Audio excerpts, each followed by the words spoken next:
UFC 324, Justin Gaethje versus Paddy Pimblett wrapped up last night, and this is my breakdown of it. So with our first fight, we had Gaethje versus Pimblett. Let me get my phone. I took notes on the fights. Coming into the fight, I had it 50-50. I didn't know who really gonna take it. No one. Justin Gaethje, he's getting up there in age, has showed to have, to struggle against grapplers. But then again, Paddy Pimblett hasn't really grappled anyone of IQ. Michael Chandler doesn't count, and isn't the greatest. It was a fight I was really, really intrigued because I didn't have like a specific person to win. Coming into the fight, I wanted Justin to win, but I knew Paddy was better for the division. I knew it'd be a fresh matchup for Ilya. Well, Justin's a fresh matchup for Ilya, but just sanitizer boy, little chorizo. But I had Justin just basically made it a car crash, as Joe Rogan likes to put it. A lot of people are saying, why didn't Paddy Pimblett just, take him down or shoot any takedowns or whatever? And, I mean, he shot 5 and he didn't get any. It wasn't early on, though. Justin Gaethje was on him from the very beginning. It's hard to shoot a takedown whenever you're constantly backing up. Justin Gaethje was just pressuring him. He said, champions go forward. They push forward. I put my forehead through his chest. It's hard to shoot a takedown whenever you're going backwards, and you're getting beat to hell. It wasn't a complete domination. Justin Gaethje beat the shit out of Paddy Pimblett. But Paddy Pimblett was landing really good shots in of his own. Justin Gaethje was just keeping it chaotic. He also said, Justin Gaethje said he was trying to stop his momentum. He definitely did. I think in round 3, Paddy Pimblett, his first round he won, he was gaining a bunch of momentum, a bunch. And I don't think that was a good cup check. I don't really think that really clipped him much. But, Justin Gaethje, with the experience that he has, and, if you're not cheating, you're not trying, he took advantage of it. He knew momentum was Paddy Pimblett, and so he wanted to take that back for himself because he knew, Paddy Pimblett showed heart. He's tough like that. It reminded me of, Justin Gaethje, Tony Ferguson. It was a brutal beatdown, but, Justin Gaethje was, getting some heat back, whereas Tony Ferguson was just a punching bag for 5 rounds. Paddy Pimblett was hitting back. Yeah, so in the first, up until around the middle of round 3, Paddy Pimblett was just fighting on his back foot. I thought the lights were too bright for him, but I don't think that was the case. I think it was just a case of he was just incredibly overwhelmed by Justin Gaethje environment. He, had a great, trust in his chin, knowing he wasn't going to get knocked out, or hoping he wasn't going to get knocked out, and just creating absolute chaos to where Pimblett just couldn't set his feet. I thought he was just nervous. I thought he was whatever. No, he just simply could not set his feet, and it just really, really threw him off guard.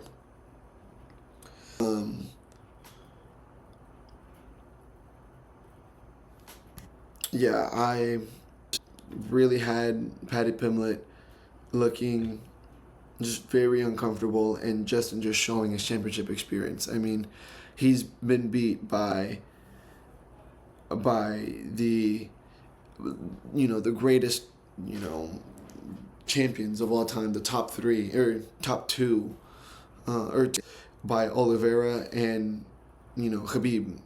Paddy Pimblett isn't shit compared to them yet. He could get there.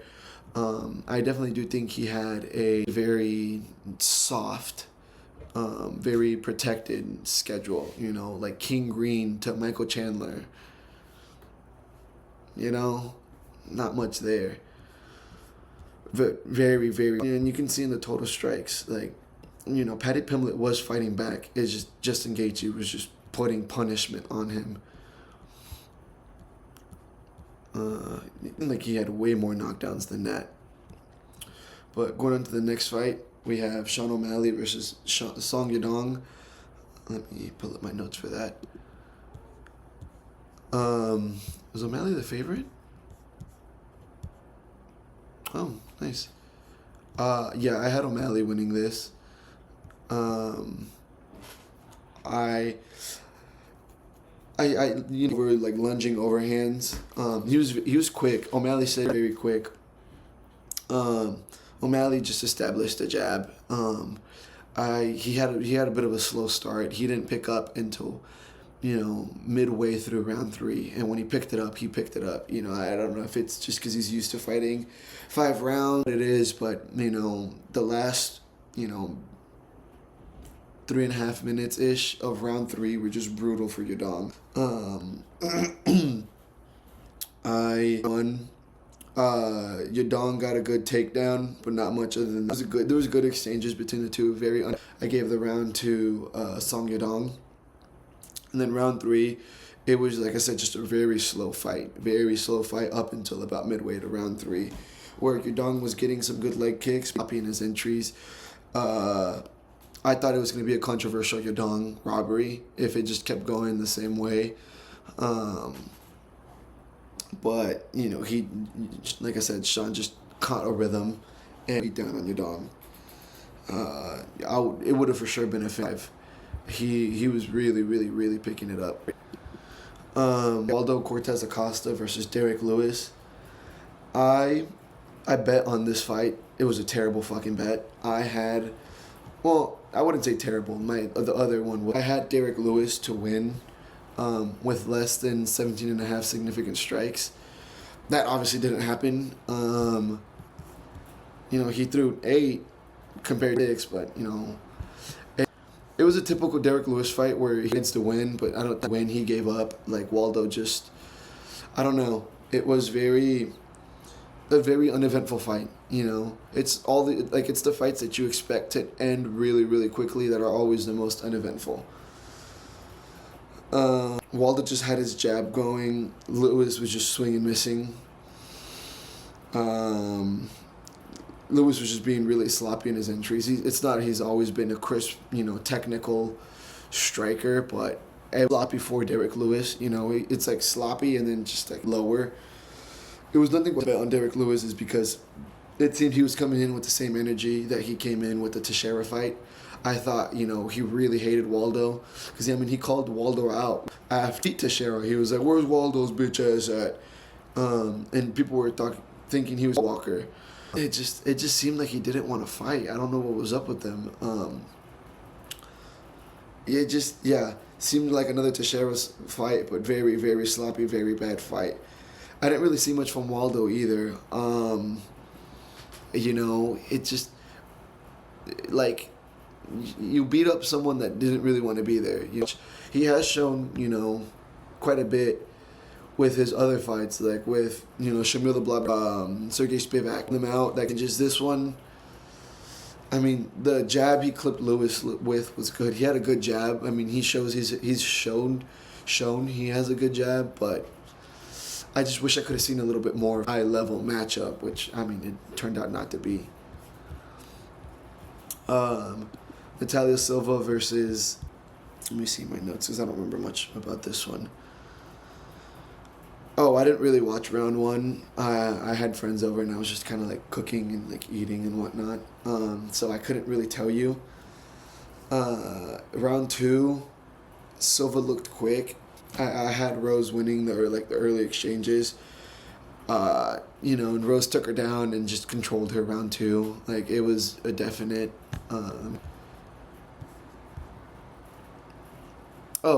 You know, active round 1. So it was 1-1 going into round 3. And Natalia Silva just picked up the pace. she early on she was committing to every combo. Like she would start a jab and Rose would kind of shift out, L step out, and she would just continue with the 1-2 kick to no one, and I didn't really like that. But she just had a really strong third round. She dominated Eunice. I wouldn't say dominated, but it was just, she just was the more active fighter and just took her down and controlled her.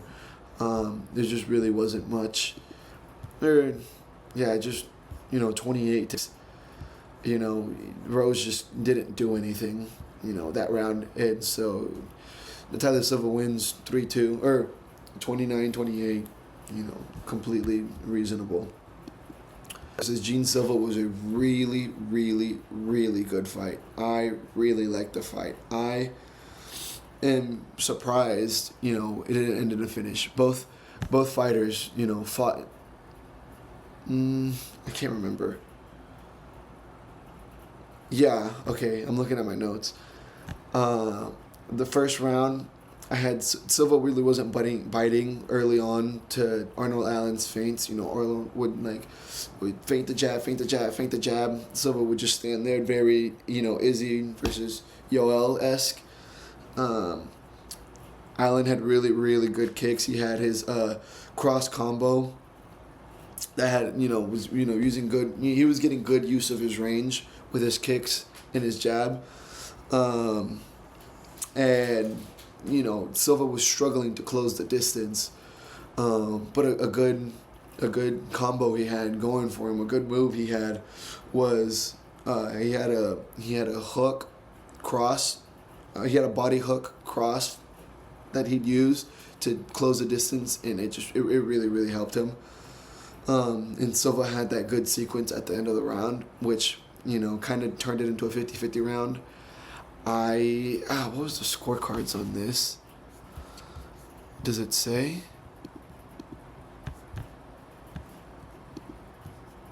I can't remember what the scorecards were. But I had a 50-50 round.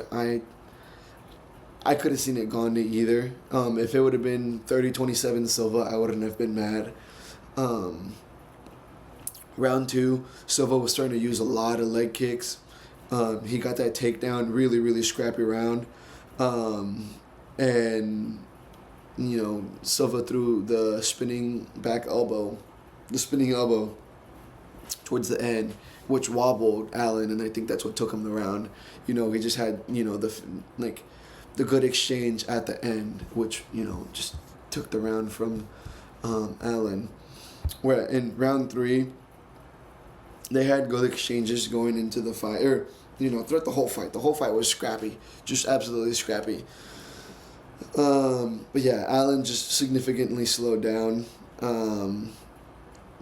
If Allen would have finished out strong, I could have seen him winning. But the last 2 minutes, because like I said, it could have been 1-1 for everyone. For all I know, I can't remember what the scorecard was, but Silva just put a beat down on him in the last 2 minutes. That the last 2 minutes were just the defining moment of that fight.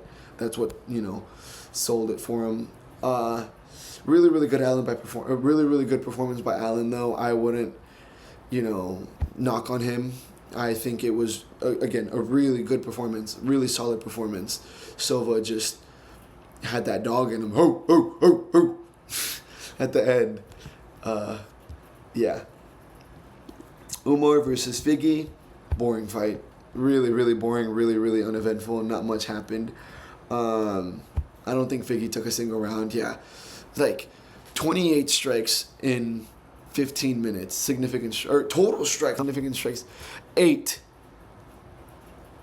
And that's so stupid to bet on. I bet for Umar to have more than 3.5 takedowns.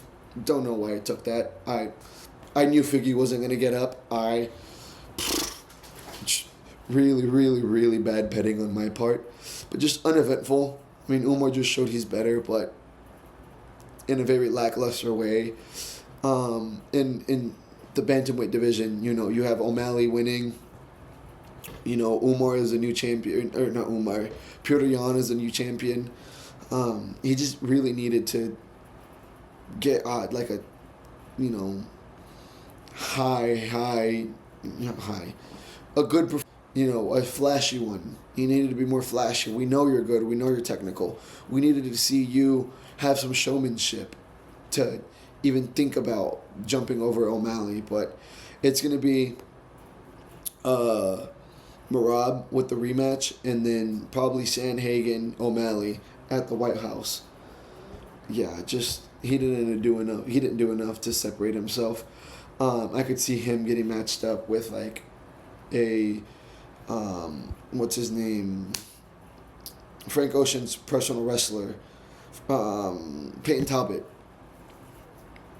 I could see that matchup being done. You know, see where it goes from there.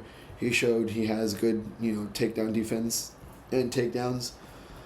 Atiba Gaethje versus Andre Pulaev.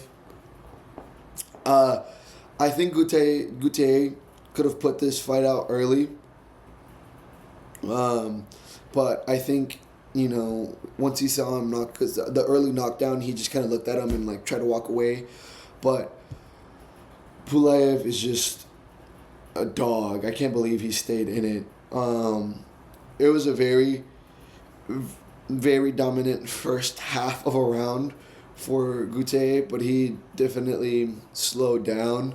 And I saw a shift towards Pulaev at the end. Definite momentum switch. Pulaev just started out scared. He started really, really, really scared. He was just walking back. He was just like this. And like I said, it seemed like it could have gotten put out early, but I guess Gaethje just thought he had him with that first drop.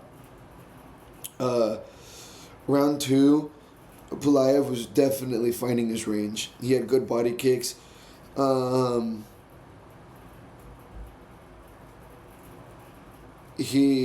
Cormier had a good point where he stayed, you know, Pulaev stayed confident and composed when in danger. You know, he never stuck out of his basics. He always protected himself, always just crisp, like, you know, matrix zone whenever he was, you know, in close range to Gaethje. Really, really good chin by Pulaev, though. I had round 1 to Gaethje, round 2 to Pulaev. Round 3, more range, but really, really slight. The fight slowed down overall. He stopped body kicking and just kind of went back to fighting scared. I really don't know what happened. I think if he would have had another round 2 performance, it would have been a really decisive, really solid win for Pulaev. But, you know, it went to the scorecard, and Gaethje found a second wind and was able to, you know, finish out strong. Good fight by the Cameroonian. Nikita Kraskus. I didn't really see much from this fight. It was just kind of a very uneventful fight. I had round 1 to Bukowskis. I just think he was initiating more and landing just the better shots. Krylov had, you know, he held them against the fence for a few minutes, but, you know, he the entire fight. It wasn't until like being aggressive. He was always on the counter. And up until round 3, he didn't initiate any engagement. I had round 1 to Bukowskis. People had it to Krylov. I don't know. I had it more just to Bukowskis.